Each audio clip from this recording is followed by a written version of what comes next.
दोस्तों नमस्कार, वर्दीवाला में आपका हार्दिक स्वागत है। कैसे हैं आप सब?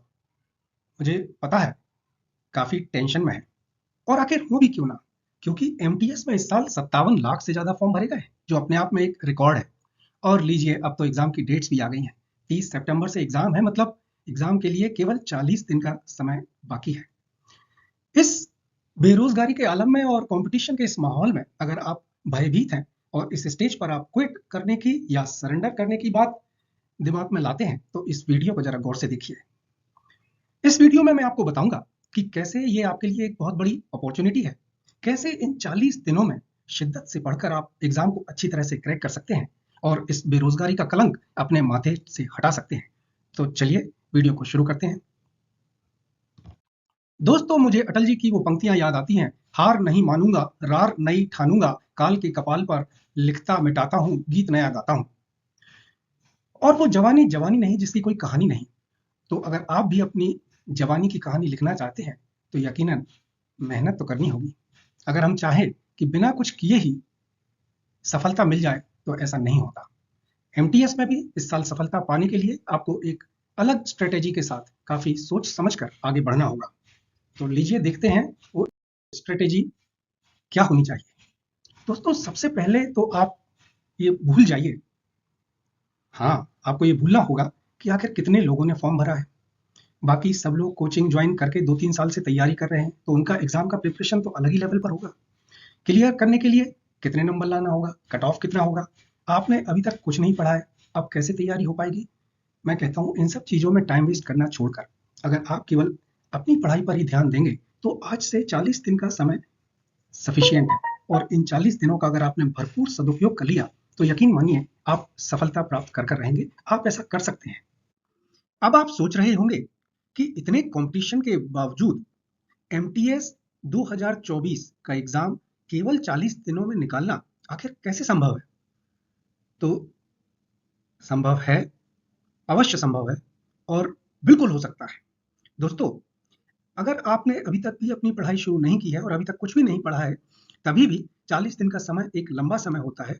और यह मुमकिन है कि आप इंग्लिश, जीके, जीएस और क्वालिफाइंग के लिए मैथ्स और रीजनिंग सब्जेक्ट्स आराम से इन 40 दिनों में कवर कर सकते हो।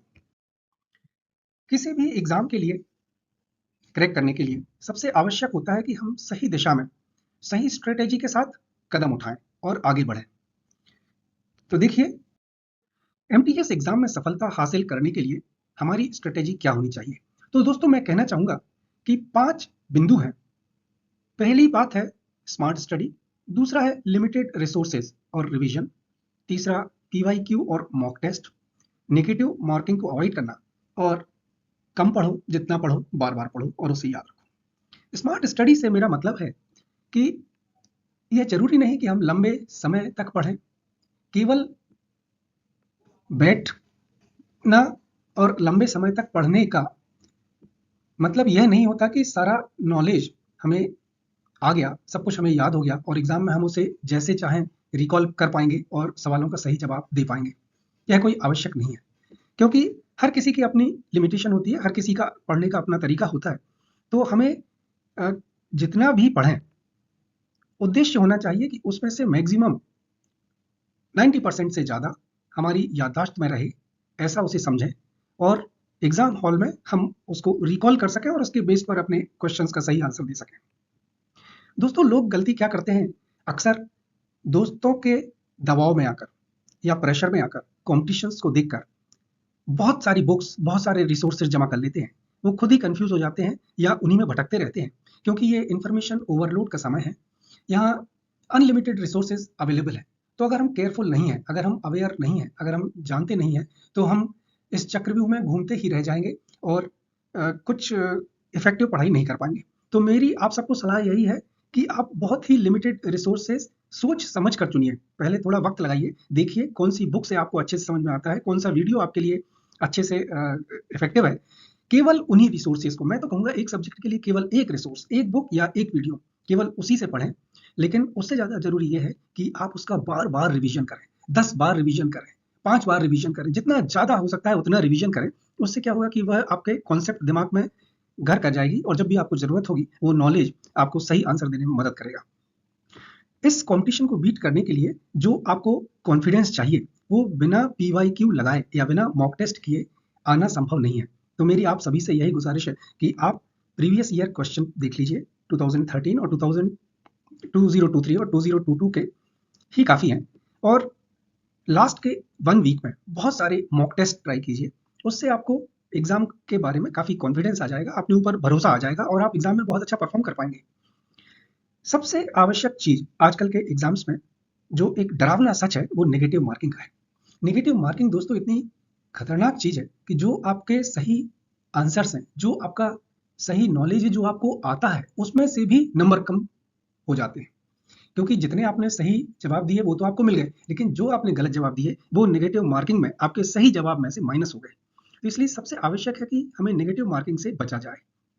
मैं ऐसे बहुत से कैंडिडेट्स को जानता हूँ, बहुत दोस्तों को जानता हूँ जो बहुत होशियार हैं, पढ़ने में बहुत अच्छा है, एग्जाम में बहुत अच्छा करने की काबिलियत रखते हैं, बहुत अच्छा करते भी हैं, लेकिन वो ओवर कॉन्फिडेंस में या अनअवेयर होने के नाते कई गलत जवाब जबरदस्ती लगाकर आते हैं, जिसकी वजह से उनके माइनस मार्किंग के कारण सिलेक्शन नहीं हो पाता है। तो आपको इससे बचना है। नेगेटिव मार्किंग को कुछ इस तरह से समझो कि ये सांप सीढ़ी का खेल है। आप सही आंसर का जवाब देते देते 99 पर पहुंच जाते हैं और आखिरी मोमेंट पर गलत जवाब होने की वजह से आपके मार्क्स कम हो जाते हैं और आप वापस नीचे गिर जाते हैं, मतलब कि आप एग्जाम में सफल नहीं हो पाते हैं। तो वो हमें किसी भी कीमत पर नहीं होने देना है और नेगेटिव मार्किंग से बचकर रहना है। अंत में यही कहूंगा दोस्तों कि लिमिटेड पढ़ो, लिमिटेड रिसोर्सेज से पढ़ो, लेकिन उससे ज़्यादा जरूरी है कि जितना पढ़ो उसे कई बार पढ़ो और जितना पढ़ो उसे याद रखने की कोशिश करो। इसके लिए सबसे अच्छा तरीका है कि आप पेन पेपर लेकर पढ़ें, नोट्स बनाएं, उनको every day before going to bed आप रिवाइज करें, सुबह उठने पर एक बार फिर रिवाइज करें। हर दिन में जो आप पढ़ते हैं वो दिन के अंत में और अगले दिन के सुबह जरूर उसे रिवाइज करें। अगर आप इन स्टेप्स को फॉलो करते हैं तो यकीन रखो आप MTS क्रैक कर सकते हैं। तरीका होता है पुराने पेपर्स को एनालाइज करना, ट्रेंड देखना, क्वेश्चंस किस तरह से उस एग्जाम में पूछे जाते हैं और कौन से टॉपिक्स पर हम फोकस कर सकते हैं, कौन से टॉपिक्स को हम छोड़ सकते हैं और किस तरह से हमें अपने एफर्ट को डिवाइड करना चाहिए ताकि हम उस एग्जाम में अच्छा परफॉर्म कर सकें। मैंने कुछ पुराने पेपर्स देखे और उनका एनालिसिस किया, जो कि आपके सामने अभी स्लाइड पर दिख रहा है। तो इसके हिसाब से चूंकि मैथ्स और रीजनिंग केवल क्वालिफाइंग है, तो मैं कहना ये चाहूँगा कि आप मैथ्स और रीजनिंग में अपना ज़्यादा समय खराब ना करें, क्योंकि अभी समय बहुत कम है। तो आपको लिमिटेड समय ही इन दोनों सब्जेक्ट्स पर लगाना है, क्योंकि ये केवल क्वालिफाइंग है। इसमें आपको केवल 30% नंबर यानी कि 12 क्वेश्चन ही सही करना है। तो अगर आपने अपने 10वीं क्लास तक की पढ़ाई में मैथ्स और रीजनिंग का कुछ अनुभव है या नहीं भी है, तो जो भी टॉपिक्स, जैसे कि मैथ्स में अगर आपको कभी नंबर सिस्टम या सिंपल इंटरेस्ट और कंपाउंड इंटरेस्ट या एजेस वाले प्रॉब्लम अच्छे लगते थे तो आप उनको कर सकते हैं। सिमिलरली रीजनिंग में classification, analogy, direction and distance पर काफ़ी आसान सवाल पूछे जाते हैं कि एक व्यक्ति अपने घर से निकलकर पहले 5 किलोमीटर नॉर्थ की तरफ गया, फिर पूर्व की तरफ मुड़कर 5 किलोमीटर गया, तो बताइए वह अपने घर से कितनी दूर है। इस तरह के सिंपल सवाल। दरअसल MTS की सबसे अच्छी बात यही है कि यहाँ सवाल बिल्कुल डायरेक्ट पूछे जाते हैं, सिंपल पूछे जाते हैं। बस आपको वो फॉर्मूला, वो कॉन्सेप्ट, वो आइडिया पता होना चाहिए। तो टॉपिक वाइज वेटेज को ध्यान में रखते हुए अगर मैथ्स और रीजनिंग में आप इन हाईलाइटेड टॉपिक्स पर कुछ क्वेश्चंस की प्रैक्टिस करेंगे तो मुझे लगता है ये आपका क्लियर हो जाएगा। इससे ज़्यादा इसमें समय देने की आवश्यकता नहीं है और इससे ज़्यादा एफर्ट लगाने की भी आवश्यकता नहीं है। इसके लिए सबसे बेहतर है कि आप प्रीवियस ईयर क्वेश्चंस अटेम्प्ट करें, उससे आपको फेयर आइडिया लग जाएगा। और अगर आपको लगता है कि आपको कहीं मुश्किल हो रही है तो आप मुझे कमेंट बॉक्स में बताइए, मैं इन टॉपिक्स पर सरल भाषा में और कुछ इफेक्टिव वीडियोस बनाकर डालने की कोशिश करूंगा। अब आते हैं हमारे क्रक्स ऑफ द मैटर, मतलब जो मेन विषय हैं, जो मैटर करते हैं, जिन पर इस एग्जाम की मेरिट बनती है, और वो है इंग्लिश और जीके जीएस। इंग्लिश और जीके जीएस में अक्सर लोग कहते हैं कि बहुत वास्ट सब्जेक्ट्स हैं, बहुत टाइम लगता है पढ़ने में, आसानी से समझ में नहीं आते, याद नहीं रहते। तो दोस्तों इन बातों से डरिए मत। आप आज से ही, यकीन मानिए, आप आज से ही अगर बैठ जाएंगे और 40 दिन अच्छे से दिल से मेहनत करेंगे तो मुझे यकीन है इंग्लिश और जीके जीएस को आप काफ़ी हद तक, काफ़ी अच्छे से एग्जाम में मैनेज कर पाएंगे, अपने नंबर ला पाएंगे और सिलेक्शन पा पाएंगे। देखिए सबसे अच्छी बात इंग्लिश में ये है, MTS में, कि यहाँ पर आपको कोई फ्लुएंसी नहीं चाहिए, कोई स्पीकिंग स्किल्स नहीं चाहिए, आपको कहीं ऐसे और लेटर नहीं लिखना। आपको केवल पढ़ना है और समझना है सवाल को, और उसके बाद उसको सॉल्व करना है। इंग्लिश की अगर हम बात करें तो जहां आपको ध्यान देना होगा, जहां नेगेटिव मार्किंग के जहां गलती होने के चांसेस है, वो है आपका स्पॉटिंग द एरर। यहाँ पर जनरली टेंस से रिलेटेड सवाल या ग्रामर से रिलेटेड सवाल आते हैं जिनमें कि कैंडिडेट्स गलती करते हैं। और दूसरा आपका इंप्रूवमेंट ऑफ सेंटेंसेज में आप मिस्टेक कर सकते हैं, जहां पर इंप्रूवमेंट की आवश्यकता नहीं है वहां पर आप कोई गलत पर टिक कर सकते हैं, या जहां पर जो सही इंप्रूवमेंट वाला ऑप्शन है वो आप मिस कर सकते हैं। तो इन दोनों टॉपिक्स पर नेगेटिव मार्किंग के हिसाब से, क्वेश्चन गलत होने के हिसाब से काफी ध्यान रखिएगा। मेरा आपके लिए सजेशन यही है कि आप कोई भी एक बुक लीजिए या कोई भी एक वीडियो लीजिए XYZ किसी भी ऑथर का, और उस बुक पर डेली आप एक टॉपिक की प्रैक्टिस कीजिए, उसके PYQs कीजिए, और कुछ प्रैक्टिस करेंगे तो आपको उसका आइडिया आ जाएगा और आपसे ये सवाल बनने लगेंगे। और 40 दिन सफिशिएंट टाइम है जब आप इन सब्जेक्ट्स को तैयार कर सकते हैं। अगर जीके पर आए तो जीके में कहा जाता है कि करंट अफेयर्स तो बहुत वास्ट है, करंट अफेयर्स 1 साल का करना चाहिए या 2 साल का करना चाहिए। तो दोस्तों, बात सच है कि करंट अफेयर्स काफी वास्ट है, और प्रैक्टिकली ऐसा होता भी है कि आप चाहे जितना पढ़ लें, क्योंकि रिसोर्सेज अनलिमिटेड है, टाइम लिमिटेड है, तो एक दो क्वेश्चंस तो ऐसे होते ही हैं जो होशियार से होशियार कैंडिडेट को भी घुमा देते हैं। तो आप उसकी चिंता मत कीजिए। आप अगर जीके में स्टैटिक जीके और जो फिक्स टॉपिक्स हैं, history, geography, polity, economics, science के कुछ सब्जेक्ट, कंप्यूटर के मामले में बेसिक आइडिया, और इन टॉपिक्स को एक किसी बुक से, चाहे ल्यूसेंट या जो भी आपको ठीक लगती है, उससे अगर ठीक से पढ़ लेते हैं तो आप जीके जीएस में अच्छा स्कोर कर सकते हैं। इनके बारे में हम डिटेल में बात करेंगे। मैं इन पर डेडिकेटेड वीडियो भी बनाऊंगा जिससे आपको काफी आइडिया लग जाएगा। दोस्तों, मैंने देखा है कि एमटीएस के कैंडिडेट्स, एस्पायरेंट्स अक्सर इंग्लिश से बहुत खौफ खाते हैं, खास करके हिंदी माध्यम से आने वाले विद्यार्थी। और ये बात समझ में आती भी है, क्योंकि इसके पहले स्कूल में कभी इंग्लिश सीखने की अपॉर्चुनिटी नहीं मिली, कोई माहौल नहीं मिला, तो इंग्लिश में उनको बहुत मुश्किल जाती है। इंग्लिश सीखने का एक ही तरीका है, और वो है कड़ी मेहनत। प्रॉब्लम यहाँ होती है कि हम यही नहीं समझ पाते कि आखिर शुरुआत कहाँ से की जाए, क्या करें, कैसे करें। लेकिन जैसे कि मैंने आपको पहले बताया, एमटीएस के एग्जाम में सबसे अच्छी बात यह है कि यहाँ कोई स्पोकन इंग्लिश की फ्लुएंसी आपको नहीं चाहिए, कोई ऐसे या लेटर आपको नहीं लिखना है। आपको बस इतनी प्रोफिशिएंसी लानी है कि आप सवालों को पढ़कर समझ सकें और उनका जवाब दे सकें। उसमें भी सारे क्वेश्चंस ऑब्जेक्टिव टाइप हैं, तो आपको कहीं लंबे सेंटेंस या कहीं वैसा लिखने का कोई रिक्वायरमेंट नहीं होता है। इंग्लिश में क्वेश्चन समझने के लिए इसका मूल मंत्र है कि आपको वोकैब आना चाहिए। इसलिए आपने देखा होगा कि सभी लोग वोकैब पर काफी स्ट्रेस देते हैं। वोकैब का मतलब होता है कि जो कीवर्ड्स हैं, मेन वर्ड्स हैं, उनका मतलब आपको पता होना चाहिए। अगर आपको उनका अर्थ समझ में आ गया तो पूरे सेंटेंस का अर्थ आप कुछ अंदाजा लगाकर लगा सकते हैं और उस सवाल का सही जवाब दे सकते हैं। इसका सबसे अच्छा तरीका है कि वोकैब सीखने के लिए आप वोकैब को, वर्ड्स को रूट से पकड़ने की कोशिश कीजिए। मेरा मतलब है कि जैसे दूसरी भाषाओं में भी होता है, वैसे ही इंग्लिश में भी काफी वर्ड्स लैटिन और ग्रीक भाषा से आए, इसलिए हमें थोड़ी ज्यादा मुश्किल होती है। तो लैटिन और ग्रीक भाषाओं के कुछ शब्दों के मीनिंग अगर हम याद कर लें तो हम उनसे बहुत सारे शब्दों के मीनिंग समझ सकते हैं, उन वर्ड्स का मीनिंग समझ सकते हैं और अपने क्वेश्चंस को समझ सकते हैं। जैसे उदाहरण के तौर पर मैं आपको बताऊं कि अन या डिस का मतलब होता है नॉट, नहीं। इसलिए आप देखिए, कवर्ड या एग्री में अगर आप अन लगाते हैं तो uncovered, disagree, negative meaning शब्द बन जाता है। इसी तरह से आईएसटी जब शब्द के अंत में लगता है तो उसका मतलब होता है पर्सन हु, मतलब जो वो काम करता है। जैसे आर्ट में अगर आप आईएसटी लगाएंगे तो ये आर्टिस्ट बन जाता है, साइकिल चलाने वाला साइकिलिस्ट बन जाता है, कॉलम लिखने वाला कॉलमिस्ट और टूरिस्ट। उसी तरह आईएसएम का मतलब होता है बिलीफ या वाद हिंदी में, जैसे नक्सलवाद, आतंकवाद, नस्लवाद, और इंग्लिश में ये हो जाता है Naxalism, terrorism, racism, tourism. AUD odd का मतलब होता है हियर यानी सुनना। तो सुनने से संबंधित सभी शब्द आप ध्यान दीजिए, ये बन जाते हैं ऑडियो, ऑडियंस, ऑडिटोरियम इत्यादि। इसी तरह जियो का मतलब होता है अर्थ, तो इससे शब्द बनते हैं जियोलॉजी, जियोग्राफी, जो हमारे सब्जेक्ट्स होते हैं। ग्राफ का मतलब होता है राइट या लिखना, तो ऑटोग्राफ, फोटोग्राफ। क्रोनो का मतलब होता है टाइम, इसलिए आप देखेंगे क्रोनोलॉजी, क्रॉनिक, क्रॉनिकल्स, जैसे पीरियोडिकल्स या जर्नल्स निकलते हैं वैसे ही क्रॉनिकल्स। हाइपर का मतलब होता है ओवर या ज्यादा, जैसे हम बोलते हैं अक्सर हाइपर एक्टिव, हाइपर टेंशन। टेर का मतलब होता है अर्थ, इससे शब्द बनते हैं टेरेस, टेरेन इत्यादि। इसी तरह थर्म का मतलब होता है हीट, तो आप विंटर्स में थर्मल्स वेयर करते हैं, थर्मल्स पहनते हैं। थर्मामीटर जो टेम्परेचर नापता है। पीईडी पैड का मतलब होता है फूड। तो इससे बनते हैं पेडल, इससे बनता है पेडागोजी, इससे बनता है पेडेस्ट्रियन जो सड़क पर चलते हैं। ऑर्थो का मतलब होता है स्ट्रेट, सीधा करने वाला। तो ऑर्थोपेडिक जो डॉक्टर हड्डियों को सीधा करता है।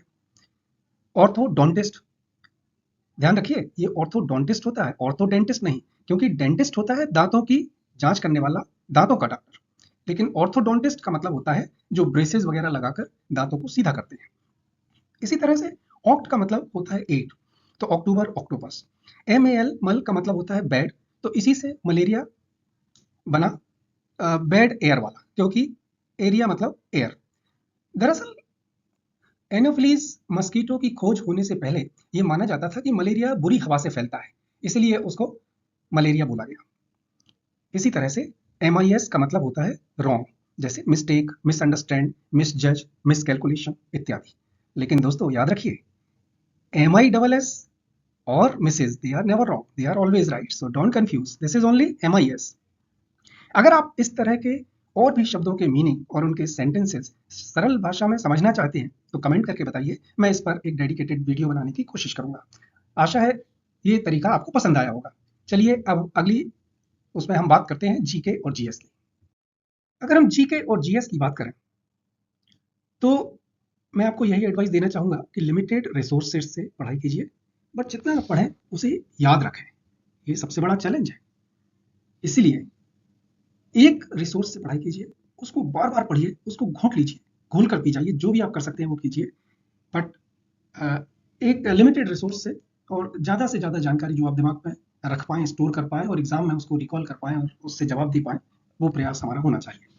पुराने पेपर्स देखते समय जो कुछ इंपॉर्टेंट टॉपिक्स मुझे बार बार रिपीट होते नजर आए, चूंकि ये सरकारी एग्जाम है तो आपसे अपेक्षा की जाती है कि भाई आपको भारत के संविधान के बारे में, इनके संवैधानिक संशोधनों के बारे में, अनुच्छेदों के बारे में, अपने मौलिक अधिकार और कर्तव्यों के बारे में जानकारी तो होना ही चाहिए। वैसे ही भारत के प्रमुख त्योहार और मेलों के बारे में, शास्त्रीय नृत्य व लोक नृत्य के बारे में, बुक्स एंड ऑथर्स, बायोलॉजी की अगर बात करें तो विटामिन, सेल्स, डिसीजेस के बारे में, इतिहास की बात करें तो प्रमुख युद्ध, वेरियस मूवमेंट्स और कर्क रेखा, मकर रेखा, टाइमलाइन, हुज हु मतलब कि कौन क्या है राजनीति में, यूएनओ, यूनेस्को और सरकारी नीतियों से संबंधित प्रश्न कई बार दोहराते हुए, कई बार रिपीट होते हुए दिखे। तो इन टॉपिक्स पर खासकर आपको बहुत मेहनत करके, थोड़ा डिटेल में पढ़ाई करके ज़्यादा से ज़्यादा नॉलेज लेने की कोशिश करनी चाहिए, क्योंकि इनसे क्वेश्चन आने ही आने हैं। दोस्तों आप वीडियो में यहाँ तक बने हुए हैं तो इससे जाहिर है कि आप MTS के लिए काफ़ी सीरियस हैं और इस साल आप MTS क्रैक करना चाहते हैं। मैं इंग्लिश और जीके जीएस पर कुछ बेसिक्स और वीडियोस सरल भाषा में इफेक्टिव तरीके से कुछ नॉलेज आपके साथ शेयर करने की कोशिश करूंगा। मैं क्लियर कर देना चाहता हूं कि इसमें कोई फाइनेंशियल इंटरेस्ट नहीं है, मैं कोई कोर्स बेचने के बारे में बात नहीं कर रहा हूं। आपकी सीरियस अटेम्प्ट को देखते हुए, आपकी मुश्किलों को देखते हुए मैं तो बस आपकी तरफ एक हाथ बढ़ाना चाहता हूं, और अगर आपके सफलता में मैं कुछ कंट्रीब्यूट कर पाया तो ये मेरे लिए सौभाग्य की बात होगी। अभी तक जो कंटेंट आपने देखा, अगर आपको वो भरोसेमंद लगा हो, अगर उससे आपको वैल्यू एडिशन हुआ हो और आपको लगा हो कि इस पर आगे भी आप वीडियो देखना चाहते हैं तो कमेंट करके बताइए, इस पर जरूर हम आगे वीडियो बनाने का प्रयास करेंगे। भविष्य में लाइव क्लासेस के माध्यम से भी हम जुड़ सकते हैं, और आखिरी के एक हफ्ते में मैं डेडिकेटेड मॉक टेस्ट के माध्यम से आपकी तैयारी करने का इंटेंशन रखता हूँ, जिसमें आप मॉक टेस्ट अटेम्प्ट करेंगे और अगर संभव होगा तो मैं आपको उसके बारे में फीडबैक और उसका एनालिसिस देने की कोशिश करूंगा। MTS की पढ़ाई से रिलेटेड जो इंपॉर्टेंट रिपीटेड क्वेश्चन हैं वो ऑलरेडी इंग्लिश और कुछ जीके के मैंने टेलीग्राम चैनल पर डाल दी है। टेलीग्राम चैनल की लिंक यहाँ पर है, आपको कमेंट बॉक्स में भी मिल जाएगी, आप टेलीग्राम चैनल ज्वाइन करके उस कंटेंट को डाउनलोड कर सकते हैं। वीडियो में बताई गई बातों के बारे में भविष्य में आप किन सब्जेक्ट्स पर, किन टॉपिक्स पर वीडियोस चाहते हैं उसके बारे में कमेंट बॉक्स में अपने सजेशंस जरूर दीजिए, हमें आपके सजेशंस का इंतजार रहेगा। अगर आपको वीडियो पसंद आया हो तो लाइक, शेयर और सब्सक्राइब करना मत भूलिएगा। दोस्तों वीडियो की शुरुआत में हमने कहा था कि हार नहीं मानूंगा मैं। अगर किसी भी वजह से MTS आपको मुश्किल लग रहा हो और आपका कॉन्फिडेंस हिल रहा हो, तब भी हार नहीं मानिए, और बस यही कहना चाहूंगा कि मैदान जंग का छोड़कर मत भागो तुम, क्योंकि कुछ किए बिना ही जय जयकार नहीं होती और कोशिश करने वालों की कभी हार नहीं होती। जी हाँ, 40 दिन एक लंबा समय है, पर्याप्त समय है। दिल से, शिद्दत से मेहनत कीजिए और आपको सफलता अवश्य मिलेगी। दोस्तों, अगर ये वीडियो आपको पसंद आया हो तो कमेंट करके बताइएगा। इस तरह के और वीडियो देखने के लिए और चैनल को सब्सक्राइब कीजिए, लाइक और शेयर करना मत भूलिएगा। बहुत जल्दी मिलते हैं आपसे एक अगले वीडियो में। धन्यवाद। जय हिंद।